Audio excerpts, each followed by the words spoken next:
नमस्कार, आप देख रहे हैं एबी स्टार न्यूज। मैं हूं आपके साथ सपना वर्मा। वक्त हो चला है बॉलीवुड धमाल का। बॉलीवुड धमाल, जहां हम आपको बताते हैं बॉलीवुड से जुड़ी कुछ चटपटी और लेटेस्ट खबरों के बारे में। खबर मधुर भंडारकर की नई मूवी से जुड़ी है। दरअसल बबली बाउंसर मूवी जल्द ही रिलीज होने वाली है। इसकी रिलीज डेट का ऐलान हो चुका है। इस मूवी में आपको नजर आएंगी तमन्ना भाटिया।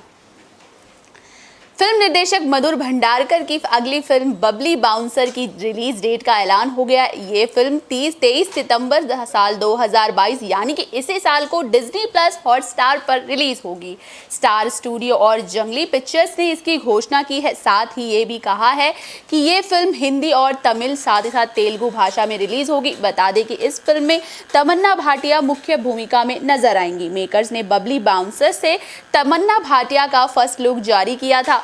एक तस्वीर में तमन्ना ब्लैक पैंट और टी शर्ट में हाथ बांधे खड़ी नजर आ रही हैं। वहीं दूसरी तस्वीर में तमन्ना अपनी ताकत का प्रदर्शन करती हुई नजर आ रही हैं।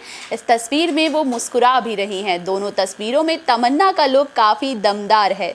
तमन्ना का ये अंदाज काफी पसंद आ रहा है। बबली बाउंसर उत्तर भारत के वास्तविक बाउंसर टाउन असोला फतेहपुर पर आधारित कहानी है। बबली बाउंसर के रूप में इस फिल्म में तमन्ना का किरदार एकदम अलग है। फॉक्स स्टार स्टूडियो और जंगली पिक्चर्स की ओर से निर्मित बबली बाउंसर का निर्देशन मधुर भंडारकर ने किया है। इसमें सौरभ शुक्ला के साथ अभिषेक बजाज और साहिल वैद भी मुख्य किरदार में नजर आएंगे। अपनी इस फिल्म को लेकर तमन्ना भाटिया ने इंटरव्यू में बताया कि फिल्म बबली बाउंसर की स्क्रिप्ट पढ़ते ही इस किरदार से प्यार हो गया, क्योंकि उन्हें ये सबसे रोमांचक और मजेदार कैरेक्टर में से एक लगा।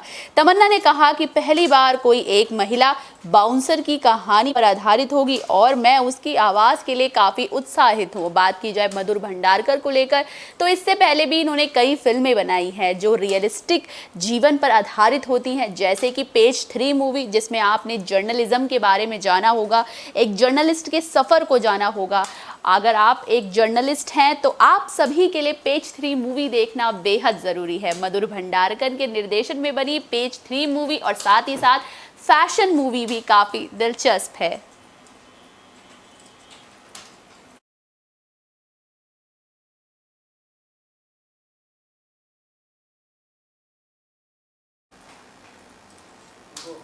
सुरों की कोकिला कही जाने वाली दिवंगत गायिका लता मंगेशकर का ड्रीम प्रोजेक्ट जल्द ही साकार होने वाला है। इसको लेकर नई जानकारियां सामने आ रही। मीडिया रिपोर्ट्स के मुताबिक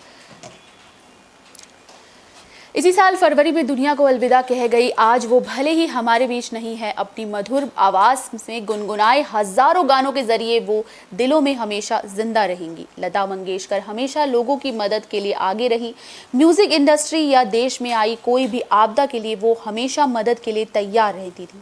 आज वो हमारे बीच नहीं है, लेकिन उनका एक ड्रीम प्रोजेक्ट था जो उनके जीते जी तो कभी पूरा नहीं हो सका, लेकिन उनके जाने के बाद उनके परिवार ने इसे साकार कर दिया।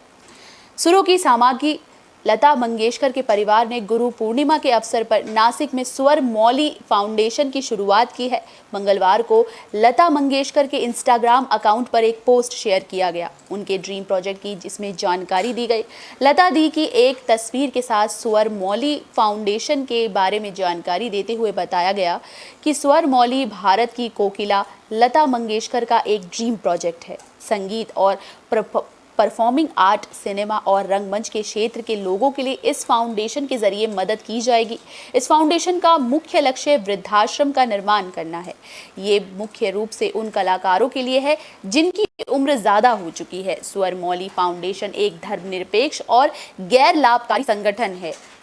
फैंस इस पोस्ट के जरिए लता मंगेशकर के बड़े दिल की तारीफ कर रहे हैं। स्वर मौली फाउंडेशन की ऑफिशियल वेबसाइट पर इसके मुख्य उद्देश्य की जानकारी भी दी गई है। वेबसाइट के मुताबिक लता मंगेशकर ने अपने जीवन काल में कहा था कि किसी भी वृद्ध को उम्र में आखिरी पड़ाव में लाचार नहीं होना पड़ेगा। वेबसाइट पर इस फाउंडेशन के को फाउंडर लता मंगेशकर और उनकी छोटी बहन उषा मंगेशकर, उनकी भतीजी रचना शाह और संगीतकार म्यूरेश पई के नाम लिखे हैं। इसके साथ ही बॉलीवुड के मशहूर सिंगर सोनू निगम और फिल्ममेकर मधुर भंडारकर के 5 सदस्यीय सलाहकार समितियों के नाम भी शामिल हैं।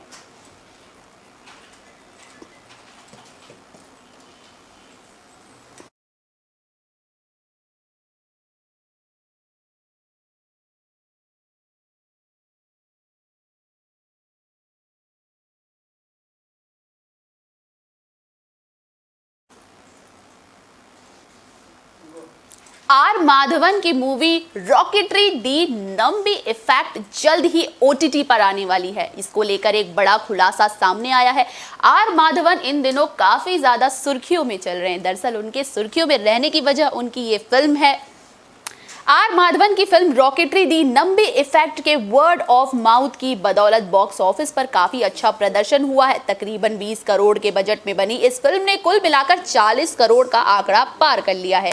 2 जुलाई को सिनेमाघरों में दस्तक देने वाली ये फिल्म जल्द ही 24 दिन बाद ओटीटी प्लेटफॉर्म पर आने वाली है। अमेजन प्राइम ने अपने सोशल मीडिया अकाउंट पर पोस्ट शेयर कर इस बात की जानकारी दी है। आप हमारी स्क्रीन पर भी वो पोस्ट देख सकते हैं जो अमेजन प्राइम में किया गया था। ट्वीट करते हुए अमेजन प्राइम ने कहा था कि आर माधवन की फिल्म रॉकेटरी दी नंबी इफेक्ट 26 जुलाई को ओटीटी प्लेटफॉर्म पर रिलीज होने वाली है। हालांकि इस ट्वीट में ये स्पष्ट नहीं किया गया कि फिल्म सभी प्राइम मेंबर्स के लिए उपलब्ध होगी या नहीं। बता दें कि अमेजन प्राइम ने हाल ही में केजीएफ चैप्टर 2 पे और व्यू पर भी रिलीज किया था, जिसके तहत फिल्म देखने के लिए प्राइम मेंबर्स और नॉन प्राइम मेंबर्स दोनों को भी पैसे देने पड़े थे। अमेजन प्राइम की ओर से किए गए इस ट्वीट की जानकारी नहीं दी गई और ओटीटी पर रॉकेटरी दी नंबी इफेक्ट किस भाषा में रिलीज होगी। हालांकि ट्वीट में शेयर किए गए पोस्टर में हिंदी भाषा का जिक्र नहीं किया गया है। पोस्टर में सिर्फ तमिल, कन्नड़, तेलुगु और मलयालम भाषा का ही जिक्र हुआ है। ये फिल्म जासूसी के झूठे आरोप में गिरफ्तार हुए अंतरिक्ष वैज्ञानिक नंबी नारायणन के जीवन पर आधारित है।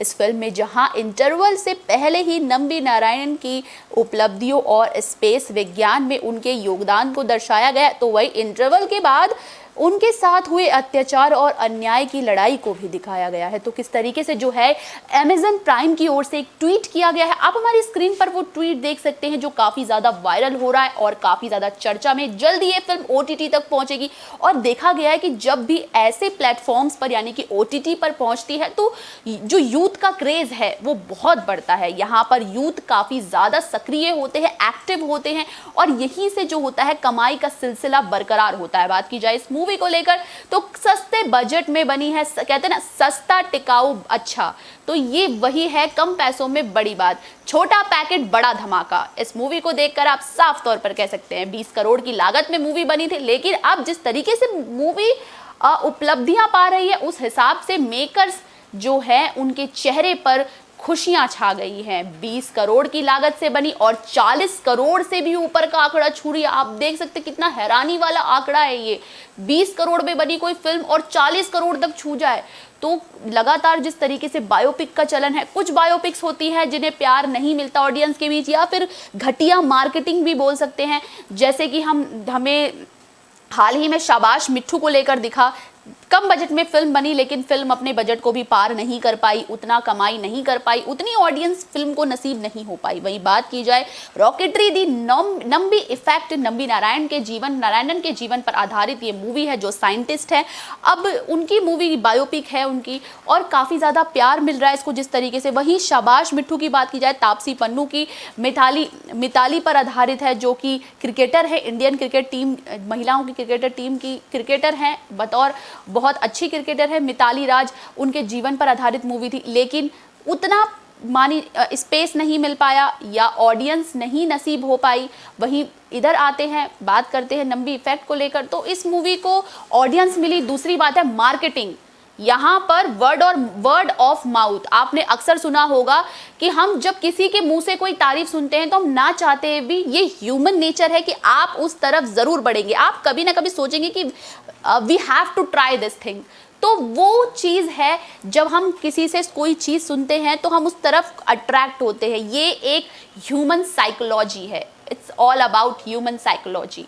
सो बेसिकली जब हम बात करते हैं इस चीज़ को लेकर तो हम सबसे पहले ह्यूमन साइकोलॉजी, जिसमें कि आपने देखा होगा वर्ड ऑफ माउथ एक पीआर भाषा है, पब्लिक कहते हैं पब्लिक रिलेशनशिप में वर्ड ऑफ माउथ का एक अलग ही जो है एलिमेंट समझाया जाता है। तो सेम थिंग यहाँ पर भी लागू होती है, सेम थिंग यहाँ पर भी अप्लाई होती है। किस तरीके से वर्ड ऑफ माउथ ने रातों रात इस फिल्म की काया पलट दी और फिल्म को फर्श से अर्श पर लाकर खड़ा कर दिया।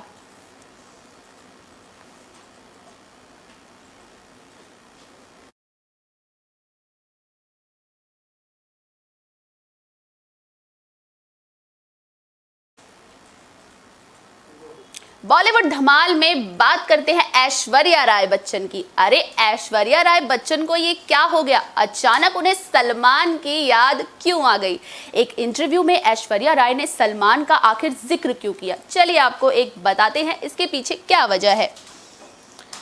बॉलीवुड अभिनेत्री और पूर्व मिस वर्ल्ड ऐश्वर्या राय बच्चन अपनी खूबसूरती और एक्टिंग दोनों के लिए काफी ज्यादा मशहूर है। करियर की शुरुआत से ही ऐश्वर्या राय पर्सनल लाइफ और रिलेशनशिप को लेकर काफी ज्यादा चर्चा में रही। ऐश्वर्या और सलमान खान के रिलेशन से पूरी दुनिया वाकिफ है। अब एक बार फिर ऐश्वर्या ने अपने इंटरव्यू में सलमान का जिक्र किया है। एक्ट्रेस का ये वीडियो सोशल मीडिया पर तहलका मचा रहा है। तो किस तरीके से जैसे ही ये वीडियो सामने आया, ये वीडियो आग की तरह फैल गया और तहलका मचाता हुआ नजर आ रहा है। दरअसल सामने आए इस वीडियो में आप देख सकते हैं कि ऐश्वर्या राय इस इंटरव्यू में अपनी फिल्मों और स्टार कास्ट के बारे में बात करती दिखाई दे रहे हैं। इसी दौरान वो सलमान खान का नाम भी लेती हैं। ऐश्वर्या का ये अंदाज उनके फैंस को काफी ज्यादा भा रहा है और उनका ये वीडियो सोशल मीडिया पर तहलका मचा रहा है। इंटरव्यू में ऐश्वर्या से सवाल किया गया, फिल्म मोहब्बतें में उनकी और शाहरुख की जोड़ी बहुत कम देर तक दिखी, लेकिन उनके फैंस को ये जोड़ी बेहद पसंद आई। वहीं देवदास में काफ़ी कम स्क्रीन स्पेस साथ में मिला और फिल्म जोश में वो शाहरुख की बहन के किरदार में दिखाई दी। ऐसे में उन्हें भी इस बात का दुख है क्या? इस पर ऐश्वर्या ने कहा, नहीं ऐसा बिल्कुल नहीं है। मैं मंसूर के साथ काम करना चाहती थी और शुरू में आमिर और सलमान को इसमें कास्ट में शामिल किया गया था। बाद में इसमें बदलाव कर दिया गया और बाद में फाइनली शाहरुख को लिया गया। तो कास्ट बदलती रहती है। इंटरव्यू में ऐश्वर्या से सवाल किया गया, फिल्म मोहब्बतें में उनकी और शाहरुख की जोड़ी को काफ़ी पसंद किया गया। वहीं इसी से लेकर जब पसंद किया गया, लेकिन उनके फैंस को ये जोड़ी बेहद पसंद आई। वहीं देवदास में भी काफ़ी कम स्क्रीन के साथ और वहीं जोश की बात की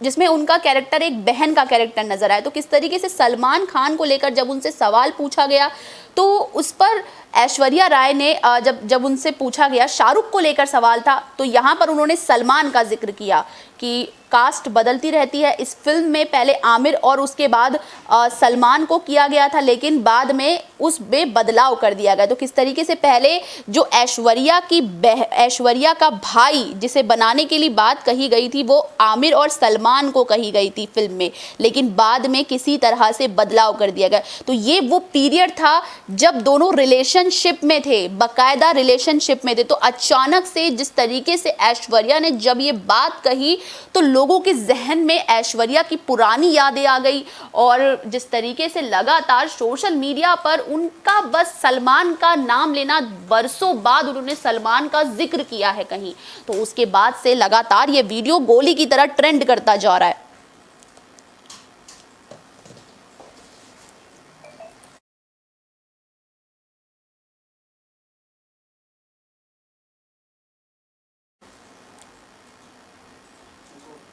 करीना कपूर खान की प्रेगनेंसी से पर्दा उठ चुका है। दरअसल लगातार सोशल मीडिया पर कई सारी अफवाहें फैल रही थी कि करीना कपूर दोबारा मां बनने वाली है, माफ कीजिएगा तीसरी बार मां बनने वाली हैं, जिसके बाद लगातार सोशल मीडिया पर अफवाहों का बाजार गर्म नजर आया। इसी बीच करीना कपूर ने एक और पोस्ट किया। करीना कपूर ने तीसरी बार प्रेग्नेंट होने की अफवाहों पर हाल ही में रिएक्शन दिया है। एक्ट्रेस ने सोशल मीडिया पोस्ट के जरिए प्रेगनेंसी से जुड़ी सभी खबरों से इनकार कर दिया है। करीना ने कहा है कि ये सब वाइन और पास्ते का असर है जो उन्होंने पिछले समय में खाया था। करीना ने मीडिया स्टोरी में लिखा कि फ्रेंड्स, ये पास्ता और वाइन का असर है, चिल करो, मैं प्रेग्नेंट नहीं हूँ। उफ। सैफ का कहना है कि वो पहले ही हमारे देश की पॉपुलेशन के लिए काफ़ी कंट्रीब्यूशन कर चुके हैं। बता दें कि करीना फिलहाल अपने पति सैफ अली खान और बेटे तैमूर और जे के साथ यूरोप में छुट्टियां मना रही है। एक्ट्रेस की ट्रिप से एक फोटो भी वायरल हो रही है जिसमें दावा किया जा रहा है कि करीना का बेबी बम दिख रहा है। तो किस तरीके से लगातार जो है अफवाहें चल रही थी, वही इसको लेकर करीना ने एक पोस्ट शेयर किया और उन्होंने अफवाहों को ख़त्म कर दिया है। उनका जिस तरीके से पोस्ट के जरिए ही सही स्टेटमेंट, ऑफिशियल स्टेटमेंट सामने आ गया, मजाकिया अंदाज में ही सही, मगर उन्होंने बता दिया है कि जितनी भी अफवाहें उनको लेकर चल रही थी वो सब की सब बेबुनियाद है और सरासर झूठ है।